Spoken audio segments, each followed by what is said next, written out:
I'm Elliot Chodoff, and welcome to Conflict Uncovered, your go-to podcast for in-depth analysis on the complex and dynamic conflicts shaping the Middle East, Israel, and the world. Join us as we delve into the latest developments, historical contexts, and the geopolitical forces at play. We bring you the insights you need to understand the issues that matter most. Stay informed, stay engaged, and uncover the truths behind the headlines. Hi, and welcome. It's September 29th, just after noon here in Israel. And, of course, the big news of the weekend is the elimination early Friday evening of Hezbollah leader Hassan Nasrallah, along with some of his staff, some of his subordinate commanders, and an Iranian general, in a well-executed, well-planned precision airstrike by the Israeli Air Force in the Dahya in Beirut, Lebanon. So what I want to talk about is what it all means. What does it mean to take out Nasrallah, the person, the leader? What does it mean for Hezbollah? What does it mean for Iran? And where should Israel be going from here? So first, Hassan Nasrallah, the leader of Hezbollah, the so-called Secretary General, for 32 years. And, of course, being in a position for 32 years gives him personally tremendous power and depth in running the organization. Taking him out, along with others similar long-term leaders, Fuad Shukr a couple of months ago, Ibrahim Akil, people who have spent decades in leadership in terrorist organizations, something we're not familiar with in the West, where our leaders are replaced every number of years. Our professionals move up, move out after a number of years, short number of years, 4 or 5 at the most, into other positions. Here we have people in the same position for decades. Now, first of all, they wouldn't be in that position for decades if they weren't highly competent, so they certainly were. But in addition to that, over those decades, the critical connections, the knowledge, the experience, the learning from errors, theirs and others, make these people particularly important and therefore particularly potent in their being taken out and leaving immediately unfillable holes in the organization. And Nasrallah certainly fell into that category. Now, Nasrallah, beyond being a competent leader, is at this point the most important terrorist leader in the world. I would say that taking him out actually had greater impact than the hit on Osama bin Laden years back. And even on the elimination of Soleimani, the head of the Quds Force during the Trump administration, although that was a critically important hit as well. Even though we're talking about an individual who's highly charismatic, very sharp, very clever, strategic thinker, manipulator of public opinion, as well as being the head of an extremely powerful, potent terrorist organization. He's been on Israel's target list also for decades. And the fact that he's survived this long gave him an aura, a myth of invincibility. And therefore, taking him out also puts a shock through a system that basically finds it hard to believe that Israel managed to strike and kill him.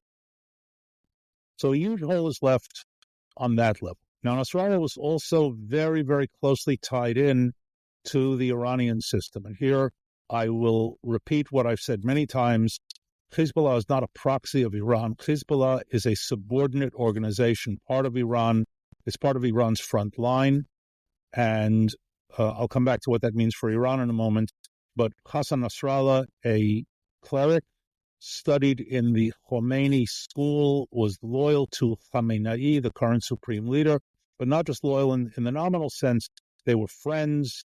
They met when they could and had a very close relationship. So we're talking about not just someone like, let's say, Ismail Haniyeh of Hamas, who was taken out in Tehran not that long ago. He was a client of the Iranians. He was certainly an ally of the Iranians. But primarily what irritated Iran in that hit is that it happened in Tehran. When Israel took out Mohammed Def of Hamas, who was no less important than Hania, on the beach outside of Rafiah. So obviously the Iranians were upset, but they didn't take it personally. So the Hania hit was personal because it was in Tehran. The Nasrallah hit, even though it happened in Beirut, is a direct strike into an artery that is supported through the pumping heart of Tehran and the supreme leadership. So this hurts them very badly, but it hurts Hezbollah very badly because here's a guy who was so well connected, so well tied in, and now, of course, is gone. If it were a simple one-off, as, for example, the Soleimani hit was a number of years ago, it has an impact. It would have an impact. But in the context of what's been going on over the past weeks and months, it has a much greater impact because it has a multiplier effect. And the order counts here. It wasn't the taking out of the top and then the second and then the third and so on down the list. It actually happened in reverse. His number two, Fuad Shukr, was taken out a few months ago. Shukr's replacement, Ibrahim Akil, was taken out a couple of weeks ago, but along with that, that was the immediate aftermath of the famous pager and walkie-talkie daily double over 2 days, which eliminated hundreds, if not thousands, of high, mid, and even low-ranking commanders in Hezbollah. In other words, there was a decimation of the ranks of leadership throughout the organization that preceded the taking out of the higher ranking. Now, this is important. If it was planned, it was brilliant. I'm not convinced that it was planned, but it worked out that way. It's just as good. And that is that now that the organization has been decapitated, placing a new leader at the top will not be sufficient to reconstitute a leadership. And they can't simply move up. In other words, had it been just the top person first, number two would become number one, number three would become number two, number four, number three, and so on and so forth. Here, there is no number two. There is no number three. The whole echelon of numbers 3 and 4 basically been destroyed.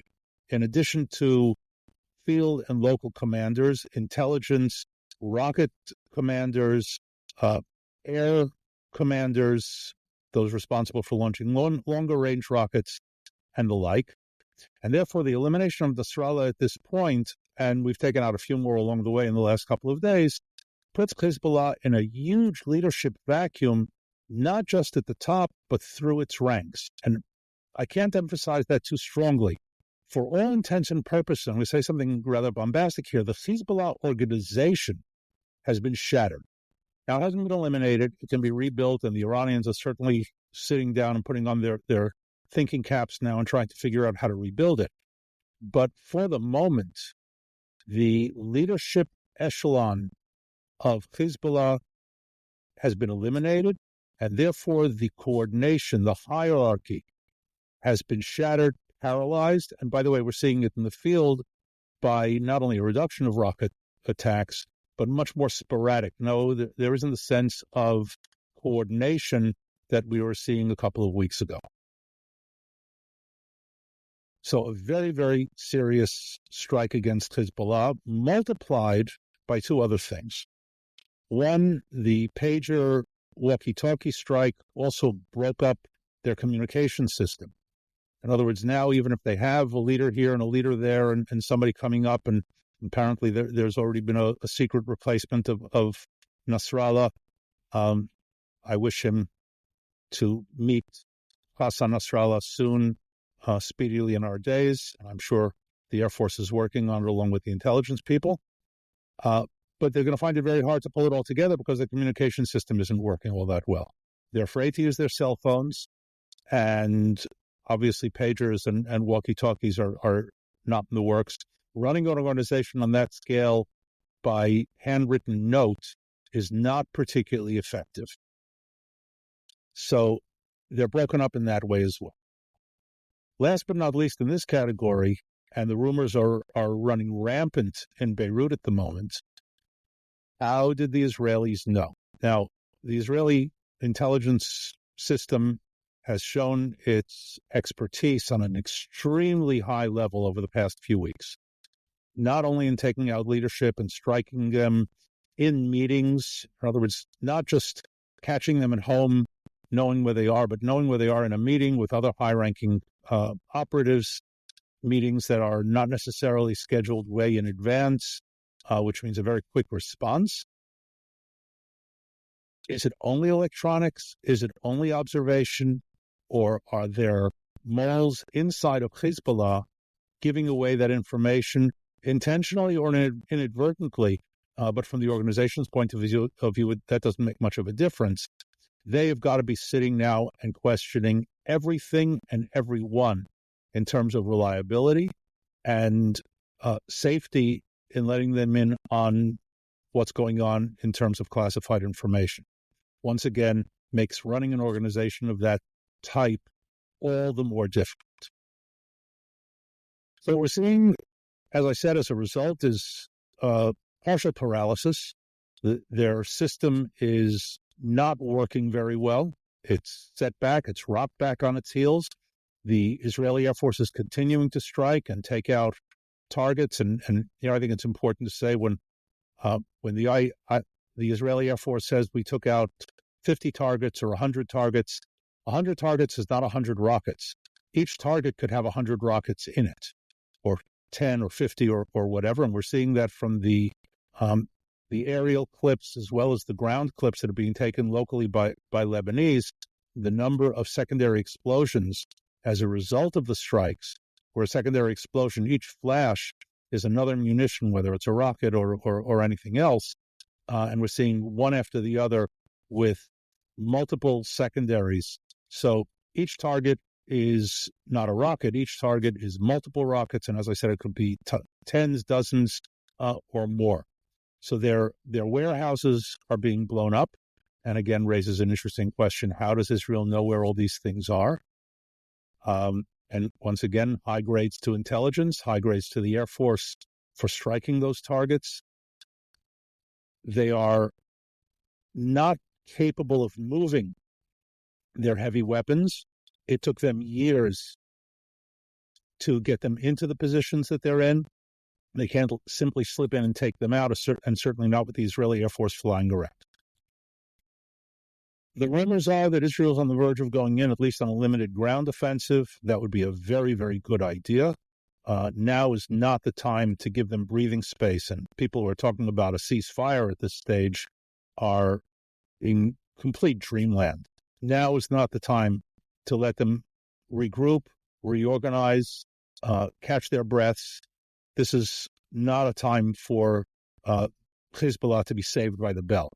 On the contrary, now is the time to press them full course, every which way, including a ground offensive, and clearing them back so that they ultimately, in one way or another, beg for mercy, and then the decision can be made whether to give it to them or not, once they've been really utterly and thoroughly defeated.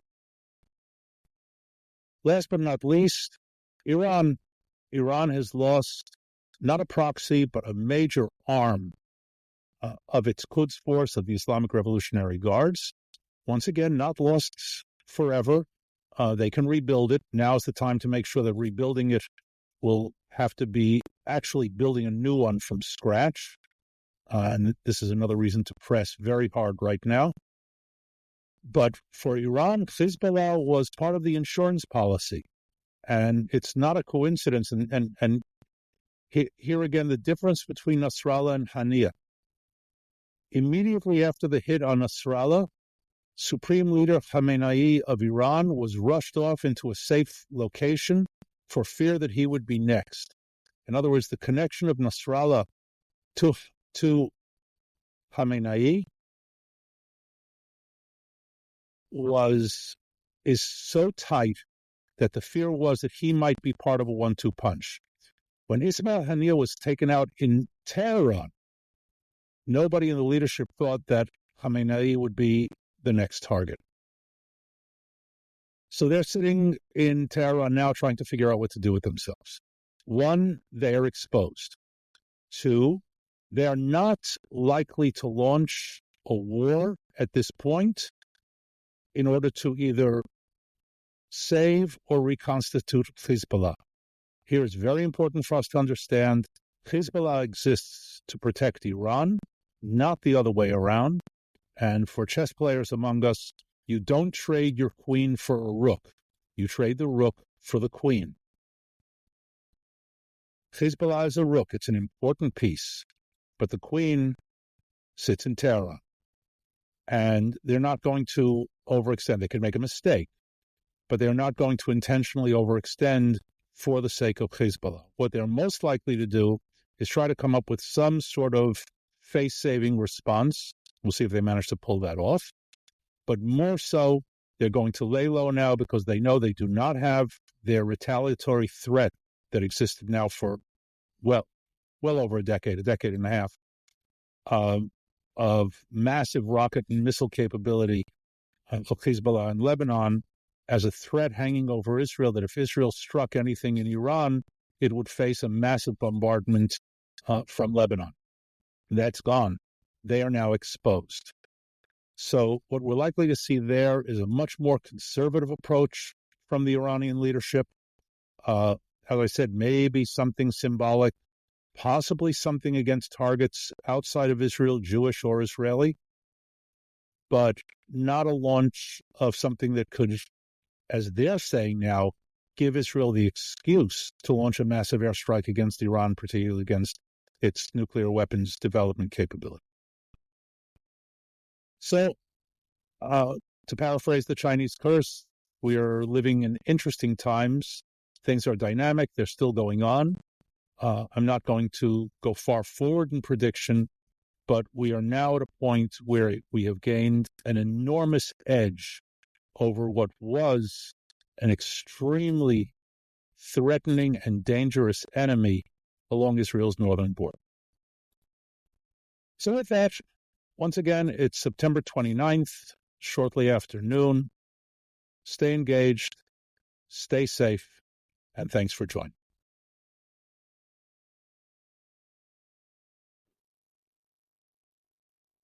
Thank you for listening to Conflict Uncovered.